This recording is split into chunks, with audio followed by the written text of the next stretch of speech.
hear a number of different recordings, and you will have to answer questions on what you hear. There will be time for you to read the instructions and questions, and you will have a chance to check your work. All the recordings will be played once only. The test is in 4 sections. At the end of the test, you will be given 10 minutes to transfer your answers to an answer sheet. Now turn to Section 1.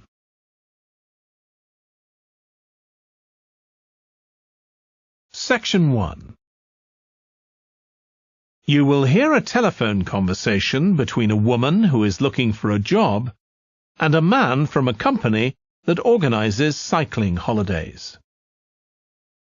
First, you have some time to look at questions 1 to 6.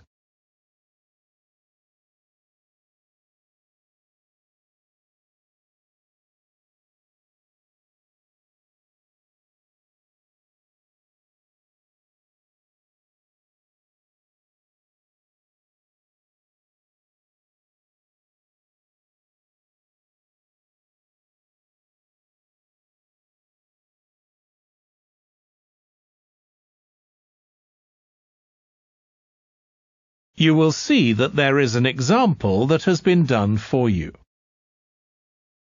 On this occasion only, the conversation relating to this will be played first. Hello, Pembroke Cycling Holidays. Bob speaking. Oh, hello. I've seen your advert for people to lead cycle trips. Are you the right person to speak to? Yes, I am. Could I have your name, please? It's Margaret Smith. The woman's surname is Smith, so Smith has been written in the space. Now we shall begin.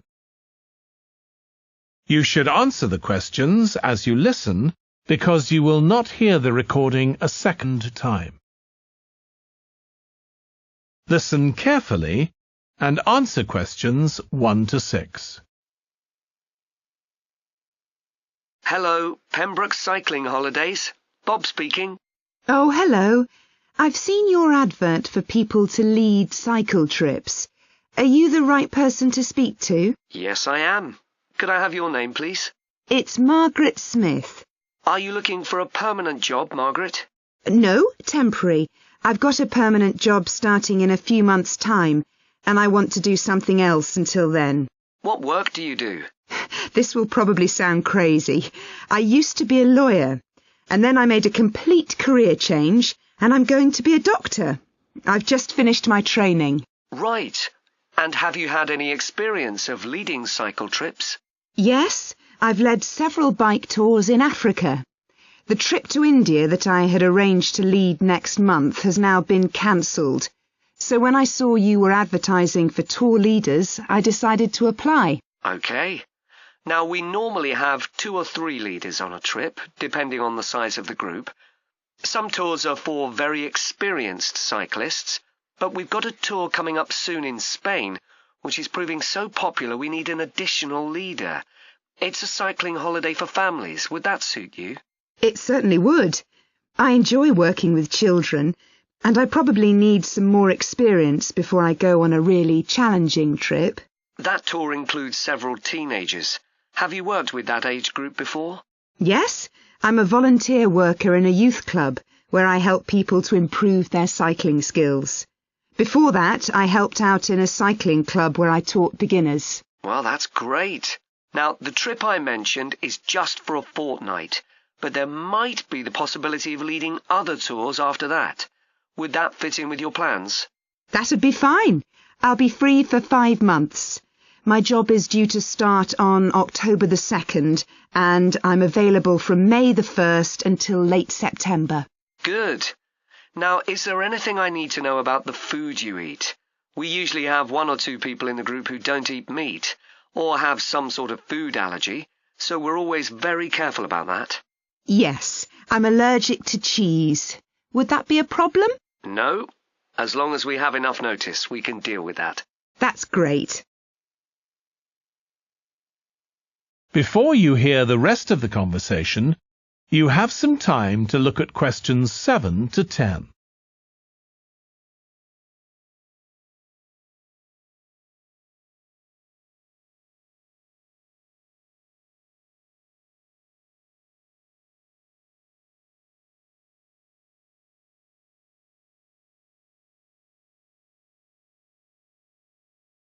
Now listen and answer questions 7 to 10. It sounds really interesting. Would you like me to fill in an application form? Yes, please. Where should I post it to? Could you send it to 27 Arbuthnot Place, Arbuthnot Place, Dumfries? And what's the postcode, please? DG7 4PH. Was that P Papa or B Bravo? P Papa. Got that. If you could return the application form by Friday this week, we can interview you on Tuesday next week. Say 2:30? Would that be possible for you? Yes, it's fine. You're quite a long way from where I live, so I'll drive over on Monday. Should I bring anything to the interview? We'll have your application form, of course, but we'll need to see any certificates you've got that are relevant in cycling, first aid, or whatever. OK. And at the interview, we'd like to find out about your experience of being a tour guide. So, could you prepare a 10-minute talk about that, please? You don't need slides or any complicated equipment, just some notes. Right. I'll start thinking about that straight away. Good. Well, we'll look forward to receiving your application form and we'll contact you to confirm the interview. Thanks very much. Thank you, Margaret. Goodbye. Bye. That is the end of section 1. You now have half a minute to check your answers.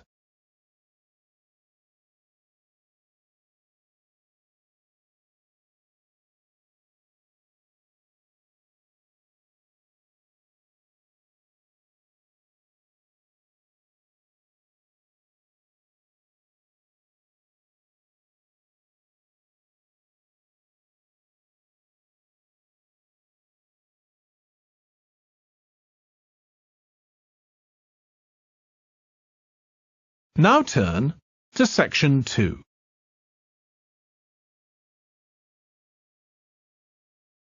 Section 2. You will hear a podcast about an area called the sheep market in a New Zealand city. First, you have some time to look at questions 11 to 14.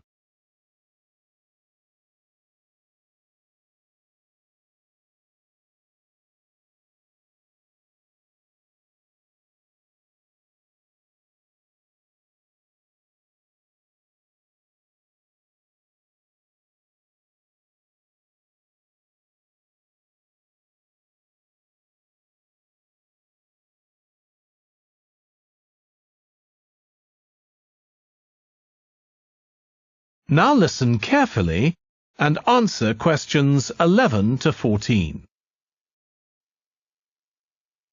Welcome to this podcast about the sheep market, which is one of the oldest parts of the city.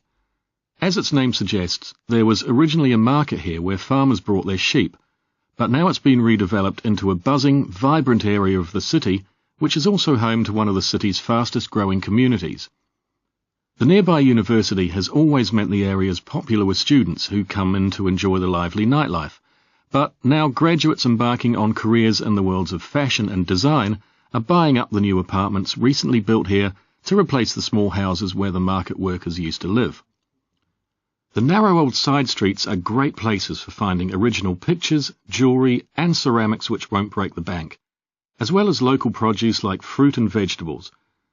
There's also lots of pavement cafes where you can have a coffee and watch tourists from all over the world go by. The oldest buildings in the area are on the main streets, including the city's first department store, built in the 1880s, which is still open today. The sheep market is a centre for fashion, and there's a policy of encouraging new young designers. The Young Fashion Competition is open to local young people who are passionate about fashion.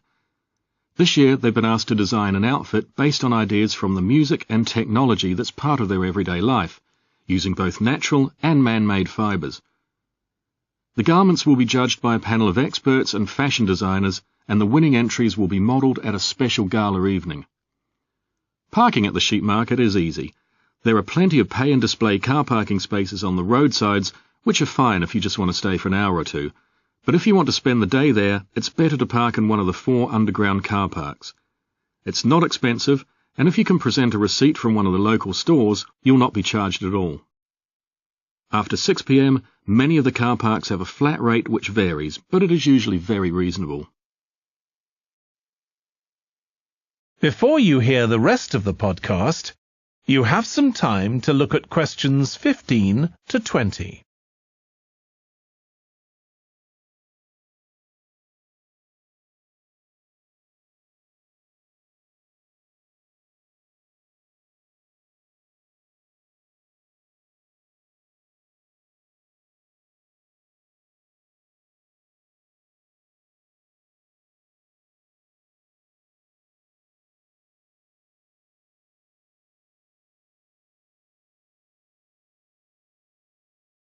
Now listen and answer questions 15 to 20.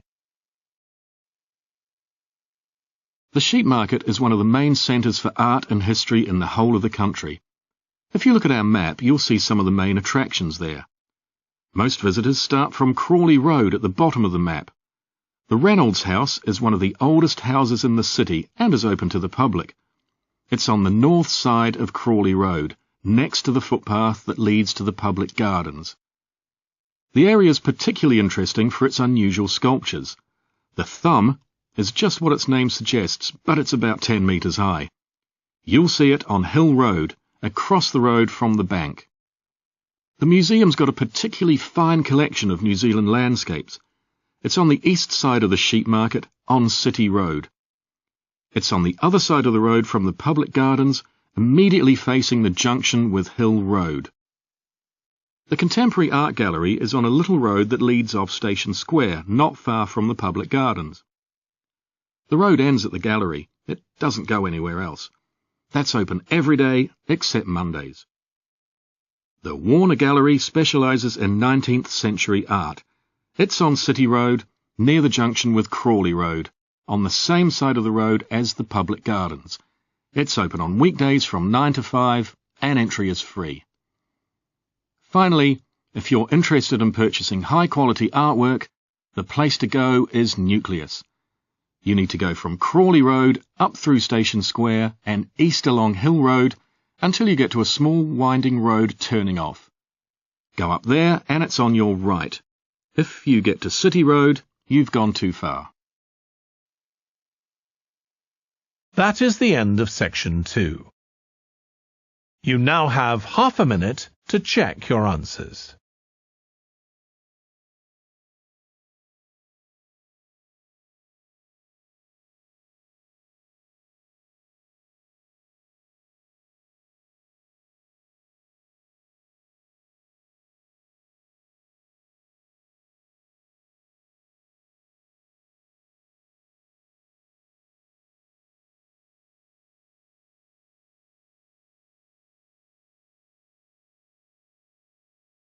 Now turn to section 3.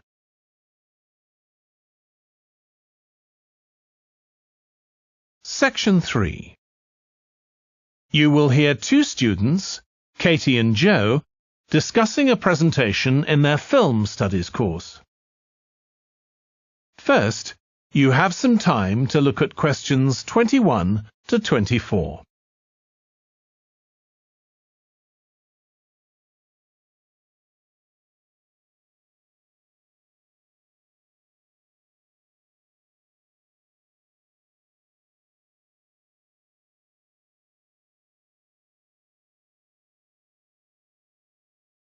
Now listen carefully and answer questions 21 to 24.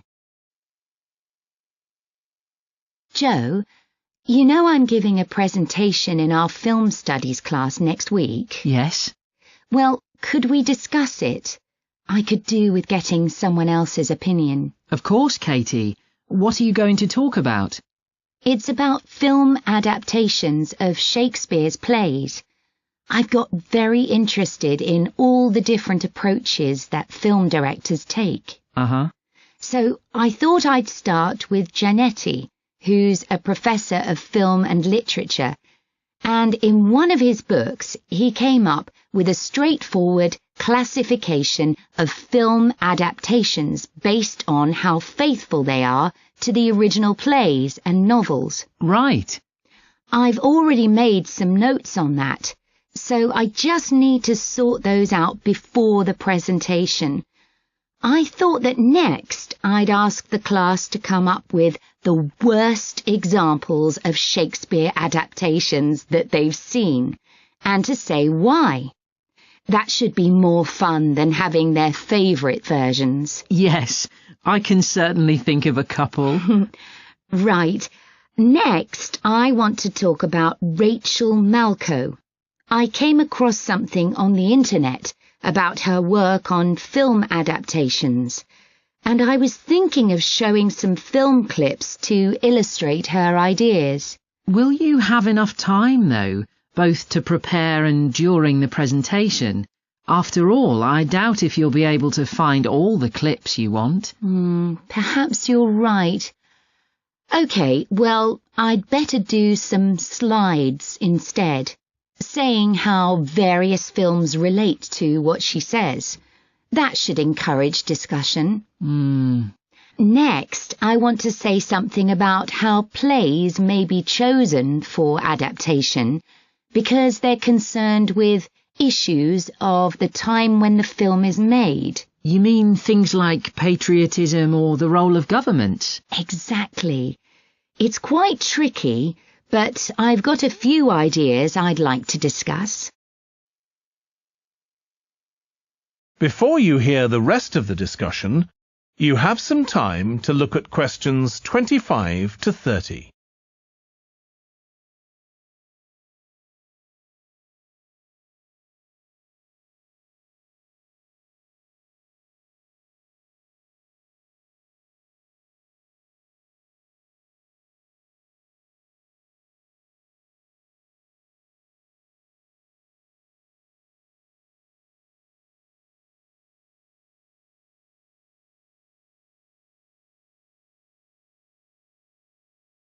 Now listen and answer questions 25 to 30. And finally, I want to talk about a few adaptations that I think illustrate a range of approaches and make some comments on them. Do you know the Japanese film Ran? I haven't seen it. It was based on Shakespeare's King Lear, wasn't it? That's right. It was a very loose adaptation, using the same situation and story, but moving it to 16th century Japan instead of 16th century Britain. So, for example, the king's daughters become sons, because in Japanese culture at that time, women couldn't succeed to the throne. OK. I hope you're going to talk about the 1993 film of Much Ado About Nothing. I think that's one of the best Shakespeare films. It really brings the play to life, doesn't it? Yes, I agree. And I think filming it in Italy, where the play is set, makes you see what life was like at the time of the play. Absolutely. Right, what's next? Next, I thought Romeo and Juliet, the 1996 film, which moves the action into the present day. Yes, it worked really well, I thought, changing the two feuding families in the original to two competing business empires, even though they're speaking in the English of the original play. You'd expect it would sound really bizarre, but I found I soon got used to it. Me too. Then I thought I'd include a real Hollywood film, one that's intended to appeal to a mass commercial audience. There must be quite a number of those. Yes, but I've picked the 1996 film of Hamlet. It included every line of the text, but it's more like a typical action hero movie. There are loads of special effects, but no unifying interpretation of the play. All show and no substance. Exactly. Then there's Prospero's books, based on The Tempest. That was really innovative from a stylistic point of view. Didn't it include dance and singing and animation as well as live actors? Yes, it did. I also want to mention Looking for Richard. Did you ever see it? No, but I've read about it. It was a blend of a documentary with a few scenes from Richard III, wasn't it? That's right. It's more a way of looking into how people nowadays connect with the playwright. The play is really just the starting point. And that'll be where I finish. Well, it sounds as though it'll be very interesting. That is the end of section 3. You now have half a minute to check your answers.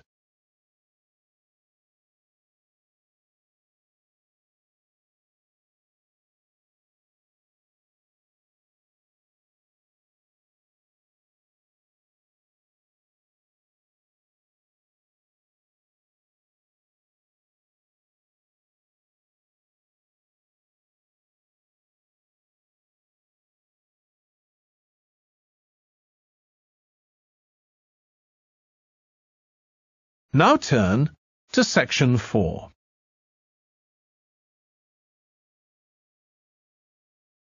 Section 4. You will hear part of a lecture about noise in cities. First, you have some time to look at questions 31 to 40.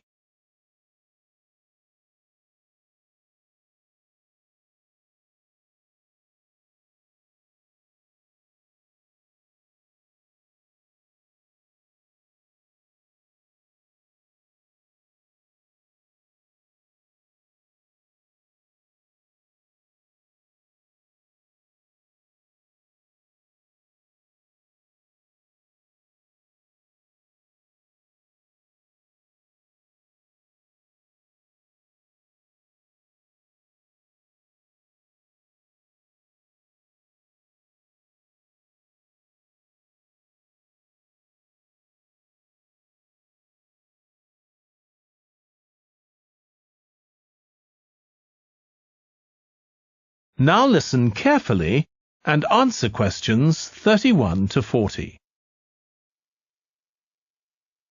This lecture will be about the science of acoustics, the study of sound, in relation to urban environments such as cities. As an acoustic engineer myself, I think this is an area where we're likely to see great changes. In the past, researching urban soundscapes was simple. We measured levels of sound in decibels, so I used to take my sound meter and I measured the noise somewhere, and then I might ask a sample of people to say at what level the sound became annoying. With data like this, acoustic engineers have been able to build up what we call noise maps, maps of the sound environment. But actually, these aren't a lot of use. What they do show is that the highest noise levels are generally on roads. Well, that's not really very surprising. But there's quite a lot going on that these maps don't show, because they can't capture the complex way that sound varies over time. So they ignore important issues such as the noise someone might hear from the open windows or gardens of their neighbours. And this sort of noise can be quite significant in summer. We don't have any databases on this sort of information. As well as that, these records of sound levels take no account of the fact that people vary in their perceptions of noise. So someone like me with years of working in acoustics might be very different from you in that regard. But anyway, even though these noise maps are fairly crude, they've been useful in providing information and raising awareness that noise matters We need to deal with it, and so it's a political matter. And that's important. We need rules and regulations because noise can cause all sorts of problems. Those of you who are city dwellers know that things go on 24 hours a day, so city dwellers often suffer from interrupted sleep. It's also known that noise can lead to a rise in levels of stress due to physical changes in the body affecting the composition of the blood. And there are other problems as well. For instance, if school children don't have a quiet place to study, their work will suffer. Now, one problem with decibel measurement is that it doesn't differentiate between different types of noise. Some types of sounds that most people would probably think of as nice and relaxing might well score quite highly in decibel levels. Think of the sound made by a fountain in a town square, for example. That's not necessarily something that we'd want to control or reduce. So maybe researchers should consider these sorts of sounds in urban design. This is going to be tricky, because just measuring decibel levels isn't going to help us here. Instead, many researchers are using social science techniques, studying people's emotional response to sound by using questionnaires and so on.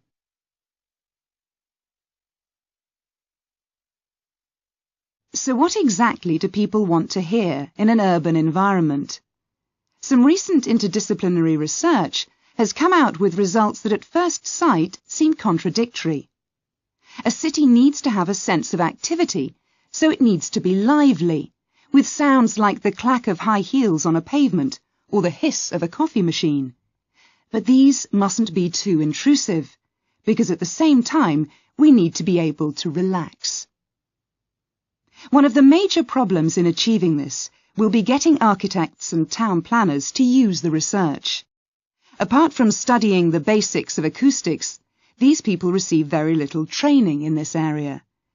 But in fact, they should be regarding sound as an opportunity to add to the experience of urban living, whereas at present they tend to see it as something to be avoided or reduced as far as possible, or something that's just a job for engineers, like the street drainage system. What's needed is for noise in cities to be regarded as an aesthetic quality, as something that has the qualities of an art form. If we acknowledge this, then we urgently need to know what governs it and how designers can work with it. We need to develop a complex understanding of many factors. What is the relationship between sound and culture? What can we learn from disciplines such as psychology about the way that sound interacts with human development and social relationships, and the way that sound affects our thoughts and feelings? Can we learn anything from physics about the nature of sound itself? Today's powerful technologies can also help us. To show us their ideas and help us to imagine the effect their buildings will have, architects and town planners already use virtual reality, but these programs are silent. In the future, such programs could use realistic sounds, meaning that soundscapes could be explored before being built. So hopefully, using the best technology we can lay our hands on, the city of the future will be a pleasure to the ears as well as the eyes. That is the end of section 4. You now have half a minute to check your answers.